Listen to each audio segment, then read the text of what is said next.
welcome to the next episode of Simon Says, Let's Talk Business on Business RadioX. I'm your host, Al Simon, with Sandler Training by Simon Inc.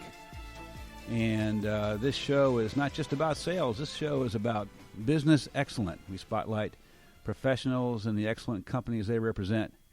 We discuss best practices in business today. So everybody, you're going to want to listen very carefully. You're going to want to have a pad and a pen handy to take down notes, because you're going to get some great ideas today from our guests, Lauren Gall and Melanie Ammerman, the co-founders of VaVa Virtual Assistants. So this is going to be fun. It's going to be good stuff, and you may just find yourself wanting to use their services or recommend them to somebody you know. Welcome, Lauren, Melanie. How are you? Doing good. Thanks for having us. Absolutely. Thank you so much. Happy to be here. Good. Well, y'all are part of an excellent organization called EO, and that's an organization we're part of as well. So I know y'all do good work, because you have to do good work to be in that organization, and you have to have great excellence in business. And so we're curious, of course, about VaVa Virtual Assistants. Lauren, why don't you give us a thumbnail of what y'all do?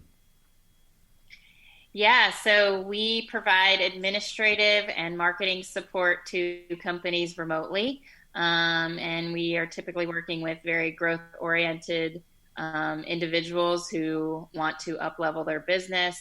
We step in, we work one-on-one with you, and provide, back office support that is crucial to running a business. And we do it from our own office, so everything's outsourced to us. But it's everything under the sun. Pretty much anything that's on your to-do list, we can definitely help with. Okay, and this is a pretty fast-growing segment of business, isn't it, these days? I would say it's pretty fast. At least for y'all, right? Yeah. Now, I'm curious, Melanie, has the demand for your business increased or stayed the same or decreased during the pandemic? I would say it decreased for a while. I think a lot of business owners were kind of being very conservative with spending, weren't really sure where, income was coming on their end. So services like ours kind of were put on hold. But now that we're, kind of I can't say we're getting through it, but we're, past the initial shock of everything. And virtual/remote support and working remotely is kind of the way to go right now. We're getting more interest in being a resource for business owners to support them now. Nice. Yeah, I would imagine. It just seems to me, as a small business owner myself, that you just might have a lot of need for that. Now, is it primarily clerical, secretarial, or is it also things like financial and other types of skills, spreadsheet skills, things like that? Go ahead. I was going to say, we focus a lot on executive assistant support. So the clerical, admin, calendar, all of that stuff. Yeah. Another thing that we really help a lot with is like marketing support. Oh, really? Yeah. We have social media and digital marketers on our team that, are great at what they do, and they help business owners with their marketing strategy and getting the information out there. Well, that's just another reason why I think that, during semi-lockdown pandemic recovery, what are we in anyway? I don't even know. In that kind of situation, that, because social media is huge now. You got to use it. People have to use it, and have to use it well. Yeah? Yeah, it's good to kind of stay ahead of the curve and, always be online, because, as consumers, we're going online to search for things and search for services and things like that. So it's always good to, even if you're not familiar with being online and potentially outsourcing to someone if you're either not good at, digital marketing or you need it, but you're not sure where to start. So. Yeah, and you don't even have to be in an office with the people, right? I mean, this is something you can do anywhere. So this is great stuff. So, Melanie, I'm supposed to ask you about your name, VaVa Virtual Assistants, and how you got the name. I'm curious. How'd you get it? Sure. When we met to decide if we wanted to move forward with creating the company, just kind of popped in my head that, VA could stand for virtual assistant. It's Lauren and me, two virtual assistants, and that means VaVa. VaVa works for me. It's catchy, right? So that probably gets you some attention. Yes. Yeah, that's good stuff. And y'all started, what, 9 years ago? How'd you get started? Lauren, tell us how you got started here. Yeah, so 9 years ago, my gosh, it's so crazy how long ago, but I was in a sales job, and I talked to small business owners all day long. They all had a need for this type of service, but they either didn't have the money to pay for somebody in-house, or they didn't have full-time work to give somebody, and I was like, that's a good idea. We're going to be the only ones out there. But then I realized there is a whole world of us.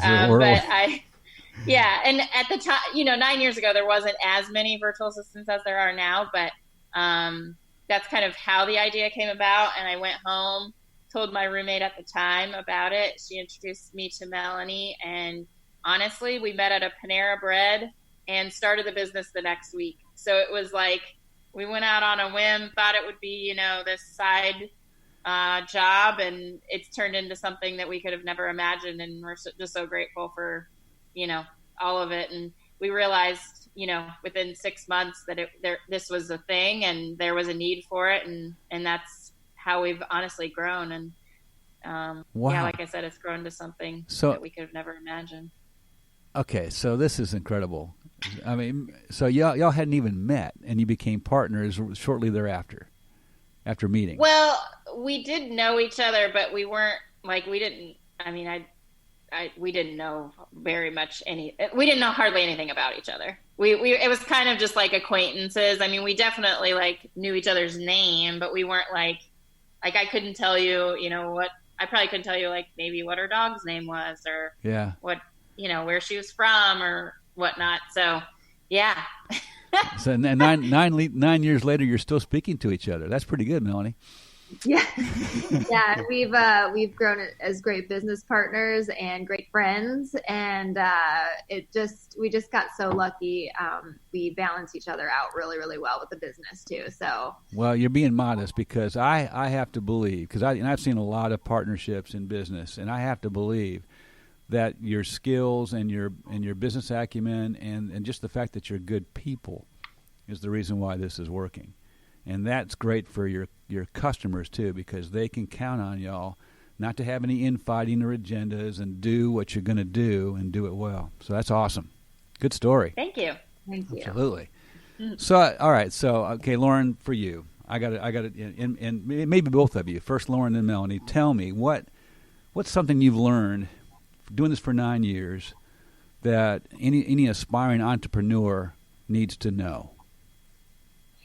Yeah, it's a good question. And I think back to, when we first started until we are to where we are now. If you have an idea, roll with it. There's been so many times where we go back and forth and don't make a decision. And at the end of the day, you're entrepreneurs, you've already taken that leap. So you've done something that, not a lot of people have done, and people, find very admirable. And so that's one thing to remember is just make the decision, move forward. Mistakes are lessons learned. And so we've made plenty of mistakes over the years, but they're always a lesson. And you can always think back, that decision ended up bringing us here, and why. And so I always just say, run with it. And again, mistakes are lessons learned, and there's always a lesson that can be learned from any decision that's made. So remembering that, because even now I forget it, but I, tend to go back and I'm like, hey, look, this is what that taught us. So, yeah. Nice. Melanie, you got anything to add to that? I do. I completely agree. That's such a good point and so true. Another thing I would say is, just like many other business owners, Lauren and I started out just ourselves. We were doing all the work for the clients, and we were doing all the work for growing the company and putting that all together. And I would say one huge eye opener for us was when we hired our first team member to help us out. And we realized that once we started delegating some things that we weren't great at, or that took us so much time and somebody could do it so much more efficiently. The first year we did that, we doubled our business. So it was, kind of scary to put the money in to invest in our company instead of just, paying ourselves. But it really, really paid off. And that was kind of shocking, but a huge eye opener. We've kind of ran with that idea since. Well, those are great points. I think I remember, Lauren, to your point about just go for it, right? Jump, just do it. I remember when I did it 19 years ago, I was scared to death. It was because I'd always had a corporate job, with a salary and benefits, and health insurance. But I mean, boom, do it. And it was tough at first, but it's just so awesome. It's just so awesome. Yeah. And Melanie, thank you for that tip on making sure that you invest back into your business. Are tempted, as soon as money starts coming in, to pull it up, pull the money out. But if you want to grow, if you want to have something of substance that'll last, you got to invest back in it. So great tips for us. Thank you for that. So I got to ask you also, those are good tips on what to do, but what's something you would have done differently if you, back 9 years ago, if you knew then what you know now? Lauren, what would you do differently? Anything?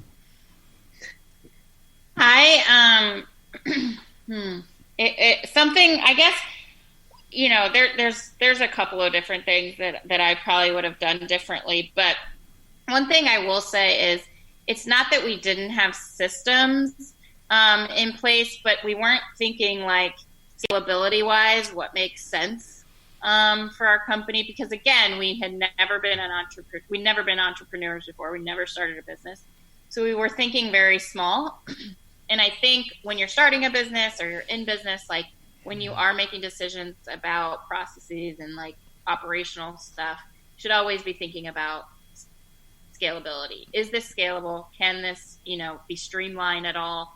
And so, going back, it's a little harder to go back than if you just start it all then and there and, go step by step. That's one thing. The other thing is, again, back to the step by step, laying out your processes. So, like I'm a very visual person, so I have to know step by step what that looks like. And I think when you lay it all out, you'll see where there's gaps or where you need to like implement certain things and whatnot. So that's what I would say. Yeah, I think that's a great point, because if you think that you're only going to do a particular task a few times or maybe even one time, so you don't systematize it, right? You don't have a process for it, and then all of a sudden you realize I'm going to keep doing this, and so you got to redo, and it just becomes a lot harder, right? So streamline your business as though everything is going to be continual. Great point. Yeah, Melanie, how about you? What would you do differently? Well, I would say now we do much better at this, but when we first started, we didn't pay attention to our numbers at all.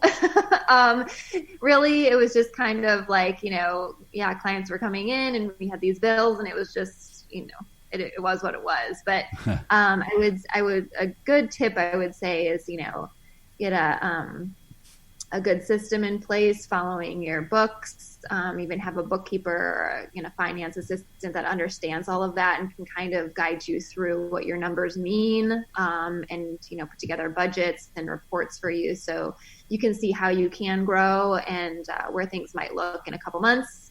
It's super important to keep track of all of that. Yes, I appreciate that. Yeah. Everybody needs someone good like that, and everybody needs someone good to do all of the administrative and marketing tasks. So, I'm sure you do great work for your clients. Now, are your clients mostly entrepreneurs, small businesses? Yeah, for the most part. Pretty much all, yeah. Lauren? Yeah. Okay. So this is interesting because I think a lot of entrepreneurs feel like they need to have someone on staff, hire them, have them in the office to do that kind of stuff. But that's not really true, is it? I mean, it actually works great to have people who know what they're doing on the administrative side to learn the entrepreneur's business and do the stuff for them in a outsourced kind of arena. Fair, Melanie? Well, what would you say is the best thing about that? The best thing about that is you have somebody that has the knowledge and skill for that. Whereas like maybe you do as a business owner, maybe you don't. If you don't, it's really hard to understand those things. And it was for us at first, and we've learned a lot along the way, but having someone to teach you and also guide you because that's where their expertise lies, is just super helpful. Yeah. And you don't have to go hire someone, right? I'm sorry, Lauren, go ahead. Oh, no. And the other thing I was going to say is to your point about going out and hiring somebody, a lot of people don't realize that like a virtual assistant is literally the fraction of a cost of having somebody in-house. I mean, you could go out and hire, an admin assistant for $50,000, $60,000 a year. Whereas with us, ours is, like, I think at most it's maybe like, well, not at most because it does depend on how many hours you get in a month. But I would say generally speaking, most people fall around like $12,000, $13,000 for the entire year for somebody. And I bet you they can get just as much done as somebody that you would hire in-house for your $50,000, $60,000. So absolutely. No doubt about it. No doubt about it. Okay, so I'm sure we have some entrepreneurs and small business owners listening in that will want to contact you. So what's the best way to do this and get started working with you, or at least entertain the idea of working with you? What would you suggest? Melanie or Lauren, why don't you take that one? Yeah. Yeah, I would suggest going to our website, and that's www.vavavirtual.com. Or you can find us, on social media, VaVa Virtual Assistants on Facebook or VaVa Virtual on Instagram. Setting up a discovery call, because within that call, we'll define, what are your pain points? What do you feel like you might need help with? And we'll look at the kind of your day-to-day to see what makes the most sense as far as a virtual assistant goes. And if you're unsure on, where to even start, I'll help you with that as well. But those are good ways to find us for sure. Very good. Okay, so y'all actually have live conversations with prospective clients. Ooh, there's a concept that I could talk a lot about, actually, but I won't today. So again, this is Simon Says, Let's Talk Business on Business RadioX. And our tremendous guests today, Lauren Gall and Melanie Ammerman with VaVa Virtual Assistants, have been giving us great ideas on why it's best to use a virtual assistant as opposed to hiring somebody to do administrative and marketing tasks. Terrific stuff. So again, let me make sure. Okay, Lauren and Melanie, it's the website is vavavirtual.com, right? And on Twitter or Instagram, VaVa Virtual. On Facebook, VaVa Virtual Assistants. Did I get all that right? Okay. You did. Or if you didn't write that down in time, listeners, you can always go to the Business RadioX website, and it will be there as well. So awesome. Melanie, Lauren, thanks for joining us today. This has been terrific. Thank you so much for having us. Yeah, thank you. Absolutely. It's been really good stuff. And I'm telling you, listeners, listen, if you're a small business owner, entrepreneur, you need to call these people. You need to talk to them. You need to find out if it's right for you, because this is the way to go. Absolutely the way to go for anybody who owns a startup or is thinking about doing a startup or has a small business. Maybe just lost your right-hand person who does the admin stuff or the marketing stuff. I mean, there's so many reasons to do this, and I'm begging you to call these people, Melanie and Lauren, because they will help you. Okay, so thanks for joining us. As always, we'll wrap the show up with answering a question from our listeners. If you have a question on sales for me, because that's what I do at Sandler Training, is we do sales training and coaching, and our listeners often send in questions that they would like to get answered on sales. And so if you have a question, send it to al.simon, S-I-M-O-N, at sandler.com. And the question I'm going to address today is, when and how do I get good referrals? When and how do I get good referrals? And so the when and the how are two totally different questions. and the first thing I would say is ask. You got to ask, right? It's funny because I was talking to a guy one time, and I said, so how do you get business? He said, well, we get referrals. I said, awesome. So you're asking for referrals? He said, no, I just get them. And I'm thinking, okay, so how many more could you get if you asked? Because it's 20 60 20 basically. 20% of the people you talk to will never give you referrals. I'm talking about customers, networking partners. 20% will never give you referrals. 20% will give you referrals even if you don't ask. But the middle 60 will not give you referrals unless you ask. So I would say on the when, in the how, it's ask. Now, we're going to talk more about the how in a minute. As far as the when goes, the only time I would say not to ask for referrals is when you're in the middle of a discovery opportunity. You're in the middle of that. You haven't decided if it's a yes or a no yet. Don't ask then. Don't ask then. Just take care of the opportunity. See if you can get it closed, or if you can't get it closed, to part friends, and then ask. Don't ask during the opportunity. Do not do that. But the second thing is, if you ask, and I hope you do, don't say, hey, Lauren, you got any referrals for me? I mean, come on. Really? Seriously? Because Lauren's so nice. And she's going to say, well, Al, I can't think of anybody right now, but if I do, you're the first person I'll call. And you know what? She probably means it.